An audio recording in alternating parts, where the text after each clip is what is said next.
ओम शांति। आज है 7 तारीख की मुरली।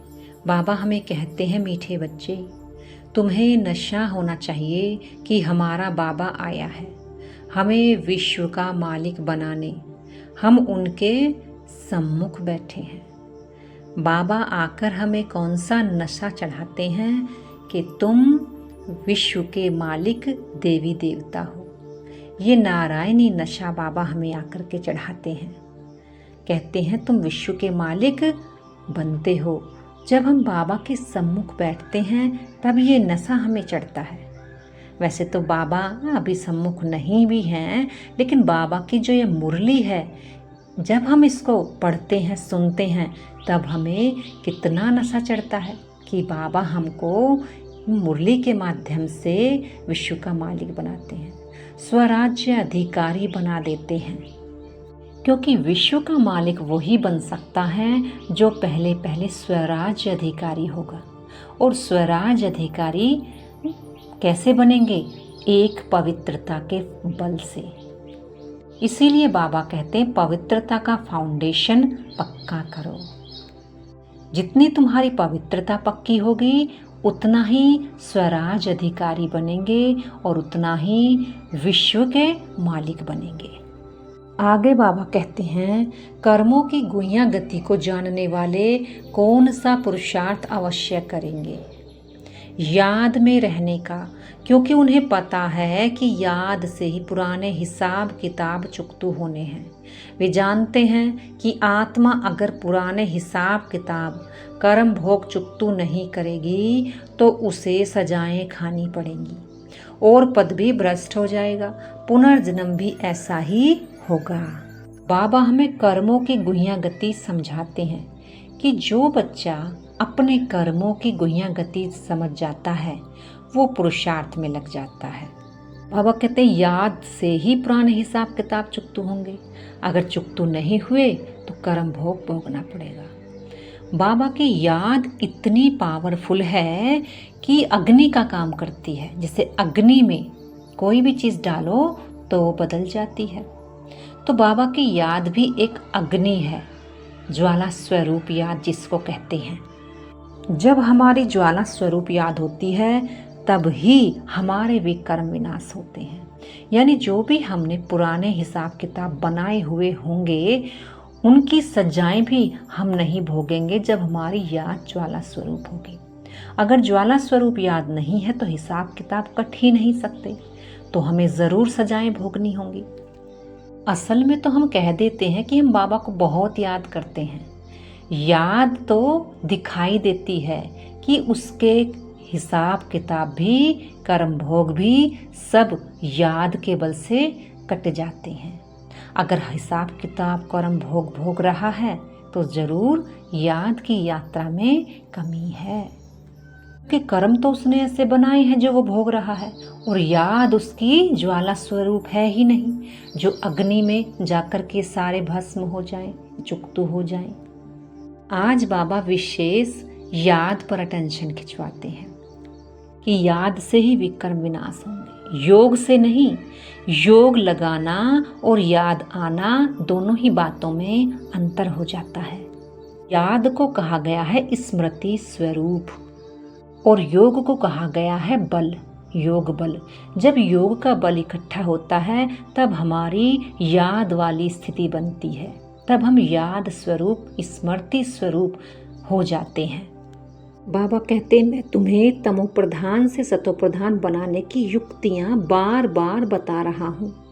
युक्ति तो बिल्कुल सहज है, लेकिन करना तो बच्चों को पड़ेगा। इसीलिए बार बार पुरुषार्थ करना है, मेहनत करनी है। ये भाषा भी चेंज कर दीजिए। बाबा कहते हैं पुरुषार्थ को सेवा समझ लीजिए कि मुझे अपनी सेवा करनी है और दूसरों की सेवा करनी है, तब जा कर के वो तुम्हारे लिए सहज हो पाएगा। क्योंकि सेवा में सब आ जाता है। खुद भी आत्मा स्वरूप बनना है, दूसरों को भी आत्मा स्वरूप में देखना है, दूसरों को भी बनाना है। ये सब सेवा में ही आ जाता है। इसलिए बाबा कई बार कहते हैं पहले स्वयं की सेवा करो फिर दूसरों की करो। जो स्वयं की सेवा करता होगा वो अनुभवी होगा, इसलिए अपने अनुभव के आधार से वो दूसरों की सेवा स्वतः और सहज ही कर पाएगा। उसके हर एक वाक्य में सेवा दिखाई देगी, हर सूरत में, सीरत में, बोल में सेवा दिखाई देगी। बाबा कहते हैं जब तक तुम आत्मा पावन नहीं बनोगी, ना तो तुम मुक्ति धाम में और ना जीवन मुक्ति धाम में जा सकती हो। तुम सब एक बाप के बच्चे हो और सबको एक बाप की मिल्कियत लेनी है, और बाप की मिल्कियत है ही मुक्ति और जीवन मुक्ति। बाबा कहते हैं इस पुरानी दुनिया से दिल मत लगाओ, नहीं तो अंत में बहुत पछताना पड़ेगा। त्राही त्राही तो होनी है, नेचुरल कैलेमिटीज़ भी आनी है, सफाई तो होनी ही है। इसीलिए एक बाबा में दिल लगाओ, जो उस समय पर अशरीरीपन का अभ्यास ज़्यादा जिसका होगा वही उस विनाश के सीन को देख सकेगा, अन्यथा सब हार्ट फेल हो जाएंगे। बाबा कहते हैं वो तो समझते हैं भक्ति करने से भगवान मिलेगा, जबकि भक्ति से भगवान मिलेगा तो ऐसा क्यों कहते कि भक्तों की रक्षा करने भगवान आएंगे। भक्तों पर क्या आपदा पड़ी है जो रक्षा करेंगे? जब भक्ति करने से भगवान मिल जाता है तो फिर क्यों लिख दिया आपदा आने पर भगवान रक्षा करेंगे? इन दोनों ही बातों में अंतर कर दिया है। यानी ये दो बातें दो मनुष्यों की अलग अलग मत हैं। जिसको जो समझ आया वो लिख दिया, वो बोल दिया। लेकिन असल में राइट क्या है? जब हमारी भक्ति याद रूप बन जाती है तब बाबा आते हैं और हमारी रक्षक बन जाते हैं। लेकिन जब तक भक्ति भक्ति है, याद स्वरूप नहीं बने हैं, तब तक बाप नहीं आते हैं, उस आत्मा के लिए नहीं आते हैं और उसकी रक्षा भी नहीं हो सकती। रक्षा किसकी होती है? जिसके साथ स्वयं भगवान खड़े होते हैं और जिससे ये निश्चय होता है कि भगवान मेरे साथ है, वो सदा बेफिक्र रहता है। जिस प्रकार कृष्ण को दिखा दिया अर्जुन के साथ, और बाबा ब्रह्मा को भी नशा था कि सेठ का यज्ञ है, वो ही संभाल रहा है, वो ही चला रहा है।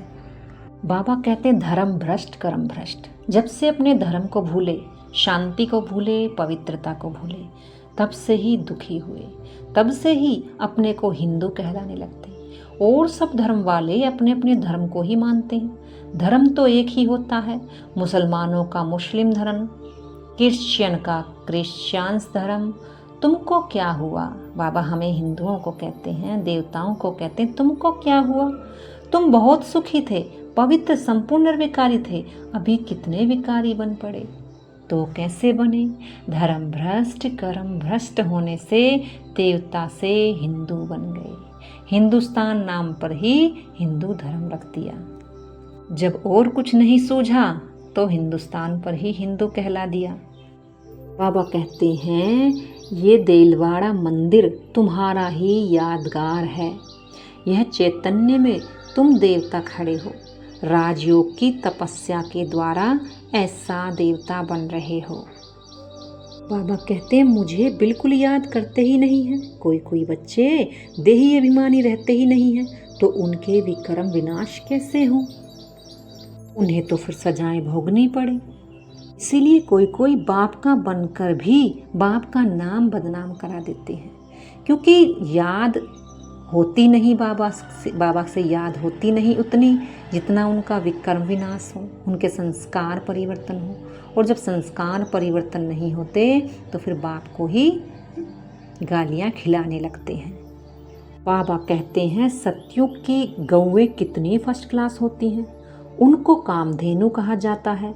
जगत अम्बा सरस्वती ये सब कामधेनु हैं, 21 जन्म के लिए सबकी मनोकामनाएं पूरी करती हैं। तुम भी कामधेनु हो, वही नाम फिर गौओं के ऊपर रख दिए हैं जो बहुत दूध देती हैं।